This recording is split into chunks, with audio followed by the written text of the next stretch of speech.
पढ़ते हैं तो राष्ट्र आगे बढ़ता है। पढ़ना और आगे बढ़ना यह भारत की परंपरा का हिस्सा रहा है। भारत ने दुनिया को विश्वविद्यालयों की एक श्रृंखला दी थी। तक्षशिला विश्वविद्यालय आज के पाकिस्तान में है और पाकिस्तान को ज्ञान से क्या लेना देना। व्याकरण कैसे होना चाहिए, पाणिनि का व्याकरण भी इसी विश्वविद्यालय से आगे बढ़ा था। और यह विश्वविद्यालय आक्रांताओं ने तोड़ डाला। प्रधानमंत्री जी ने कहा था कि when citizen reads the country leads, यानी जब लोग पढ़ते हैं तो राष्ट्र आगे बढ़ता है। पढ़ना और आगे बढ़ना यह भारत की परंपरा का हिस्सा रहा है।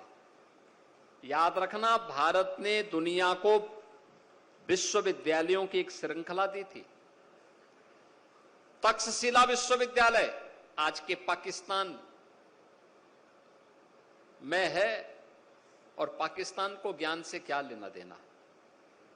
खैर, आक्रांताओं ने उसे नष्ट भी कर दिया था। तक्षशिला विश्वविद्यालय, तक्ष कौन थे? ये भगवान राम के छोटे, यानी जो उनके अनुज थे भरत, उनके पुत्र का नाम था तक्ष।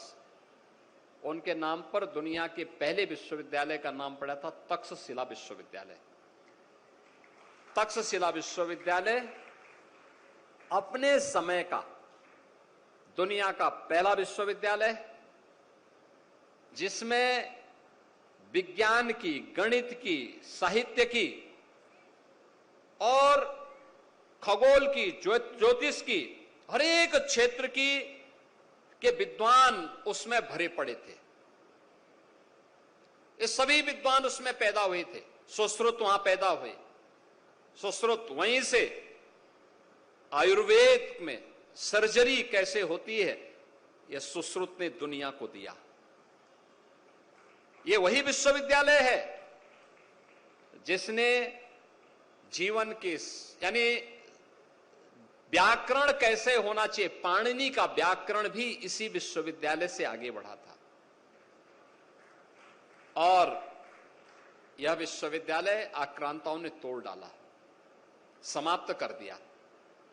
उस विश्वविद्यालय में एक बात सामने आती थी और जो वहां के एक एक स्नातक के मुंह में होती थी, वह कहते थे, अमंत्रम अक्षरम नास्ति। कोई अक्षर ऐसा नहीं जिसमें मंत्र बनने की सामर्थ्य न हो।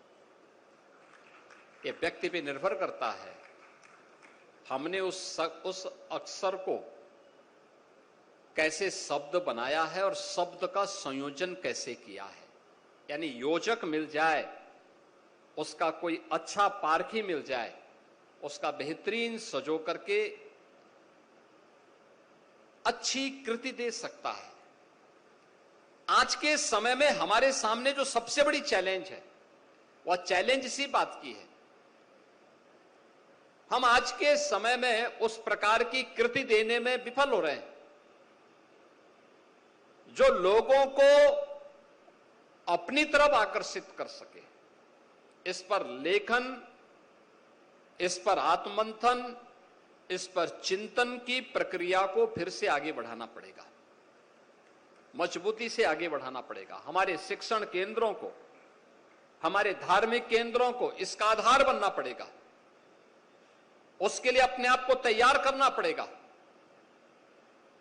और मैं इस बात को कह सकता हूं, अच्छी पुस्तक हमेशा योग्य मार्गदर्शक के रूप में सदैव आपका पथ प्रदर्शक बनकर के आपके जीवन को आगे बढ़ाने में ही सहायक होगी।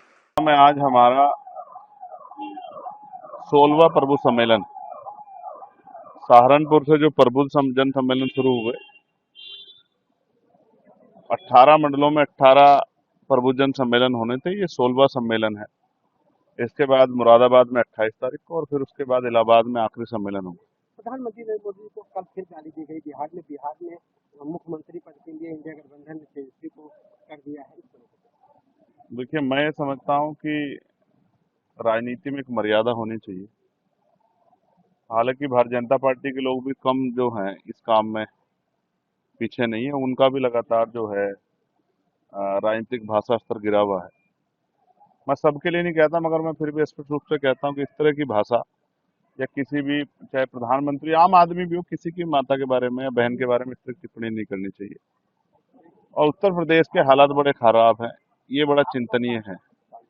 कानून व्यवस्था ध्वस्त हो चुकी है, कोई भर्ती ऐसी जिसमें घोटाला नहीं होता है। अभी की जो भर्ती जिस पर मैंने कल भी लिखा, 15-15 अपने स्वजातियों को मुख्यमंत्री जो है जगह दे रहे हैं, सामान्य जाति के भी और 2 लोगों को जगह दे रहे हैं। 22 में से 15, 25 में से 15, ये जो आंकड़े हैं ये स्पष्ट करते हैं कि जो सामाजिक न्याय है उसके सिद्धांत को उत्तर प्रदेश में मुख्यमंत्री ने खत्म कर दिया और अपने स्वजातियों को किसी तरह से भी लाभ देने के लिए वो संवैधानिक मर्यादा को कुचलने काम कर रहे हैं। ये अच्छा नहीं। बिहार में तेजस्वी यादव इंडिया गठबंधन ने मुख्यमंत्री पद का दावेदार माना। कांग्रेस में जो है आखिरी पिछली बार भी वही थे भाई, वो वहां उनका उनके दल का बड़ा चेहरा है, तो इससे मुझे तो कोई आपत्ति नहीं है। आज भारत और पाकिस्तान का मैच होने वाला है। देखिए, एक मैच से की हार जीत से कौन सा देश कितना तरक्की कर रहा है ये तय नहीं होता है। मैं अपने देश के बारे में कह सकता हूँ कि बहुत सारी विषमताएं हैं, सामाजिक, आर्थिक, धार्मिक। हमें और हमारी सरकारों को उन पे काम करना चाहिए। मैं भी एक सज्जन से मिला जो यहाँ रामलीला मंचन करते हैं, उनकी एक बड़ी कमेटी है। उन्होंने मुझे निवेदन भी किया आने का। मैंने उनसे कहा कि रामलीला तो ठीक है, लेकिन गरीब लीला पे भी अगर चर्चा हो जाएगी तो शायद उत्तर प्रदेश में गरीबों का भला हो जाएगा, और देश में भी अगर गरीब लीला होगी, गरीबों की समस्याओं को सरकारें ध्यान से सुनेंगी, तो शायद गरीबों की जिंदगी में कुछ अच्छा हो जाएगा। धन्यवाद। आज के मैच में क्या रहेगा? भारत कहाँ से? मैं भविष्यवाणियां नहीं करता हूँ, ये अधिकार तो यहाँ कुछ और लोगों पे है। अपने भारतीय टीम के लिए क्या नहीं, मैं तो हमेशा अपनी हमारी टीम जीते इसी के लिए जो है मंगल कामनाएं करूंगा। लेकिन बेरोजगार नौजवानों को भी रोजगार मिले और किसानों को भी समय पे डीएपी और यूरिया की व्यवस्था हो जाए, जिसके लिए लंबी लंबी लाइन लग रही है। उत्तर प्रदेश की सरकार को भी इस पर सोचना है। संसदीय राउंड का 2027 का मास्टर प्लान क्या है? बता देंगे। अभी तो आप भी ही रहोगे, हम भी ही रहेंगे। प्रबुद्धन सम्मेलन आप सुनना। हम आज साकेत नगरी में हैं, तो साकेत नगरी में के साथियों को बहुत बहुत बधाई। राम मंदिर दर्शन करने चलेंगे? मैं जनता की समस्याओं पर लड़ने में ज्यादा समय अपना लगाता हूं, क्योंकि मुझे लगता है कि ज्यादा भला शिक्षा से होगा, रोजगार से होगा, और हम उसके लिए कटिबद्ध अपना कार्य कर रहे हैं।